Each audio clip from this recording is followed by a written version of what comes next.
December 31 ఇది year end మాత్రమే కాదు, ఎంతో మందికి చీకటి మిగిల్చిన రోజు. ఎందుకంటే ప్రతి సంవత్సరం అనేక మంది పార్టీలకు వెళ్ళి తిరిగి వచ్చే క్రమంలో డ్రైవింగ్ చేస్తూ రోడ్డు ప్రమాదాల బారిన పడినటువంటి ఉన్నారు.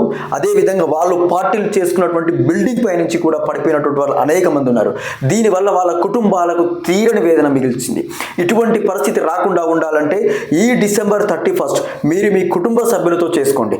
ఎందుకంటే సూర్యుడు ప్రతిరోజు ఉదయిస్తాడు, ప్రతిరోజు అస్తమిస్తాడు. కానీ మన జీవితంలో ఒకటేసారి జీవితం ఉదయిస్తుంది, అది మనం పుట్టినప్పుడు. ఒకటేసారి అస్తమిస్తుంది, అది మనం చనిపోయినప్పుడు. కాబట్టి మనకున్నటువంటి ఇంతటి మంచి జీవితాన్ని మనం వృధా చేసుకోకుండా మనం కేవలం కుటుంబానికి కేటాయించి ఈ 31ని ఎంజాయ్ చేద్దాం.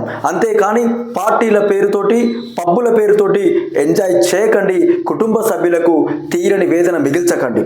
ఎందుకంటే తేదీలు, రోజులు, నెలలు, సంవత్సరాలు మారుతూ ఉంటాయి, కానీ మన జీవితంలో మాత్రం ఎటువంటి మార్పు ఉండదు. మనం కష్టపడి ప్రతి పైసా పోగు చేసుకొని బతుకుతేనే మన జీవితంలో ఉన్నత శిఖరానికి ఎదుగుతాం. కాబట్టి మనల్ని నమ్ముకొని మన కుటుంబ సభ్యులు ఆధారపడి ఉన్నారు. కాబట్టి వాళ్ళను అనాథలను చేయకుండా ఉండాలంటే మనం ఈ 31ని కుటుంబ సభ్యులతో ఎంజాయ్ చేద్దాం. అదేవిధంగా మీరు పార్టీలకు పబ్బులకు కేటాయించాలనుకుంటున్న పైసలు ఏవైతున్నాయో వాటిని అనాథలకు డొనేట్ చేయండి. ఓ అనాథాశ్రమంలో అన్నం పెట్టించండి, ఒక పుణ్యం కట్టుకోండి. కానీ ఈ 31ని మాత్రం కుటుంబ సభ్యులతో ఎంజాయ్ చేయాలని, మీ ప్రాణాలను కాపాడుకొని మరో 10 మందిని కూడా మీరు కాపాడతారని నేను కోరుకుంటున్నాను. ధన్యవాదాలు.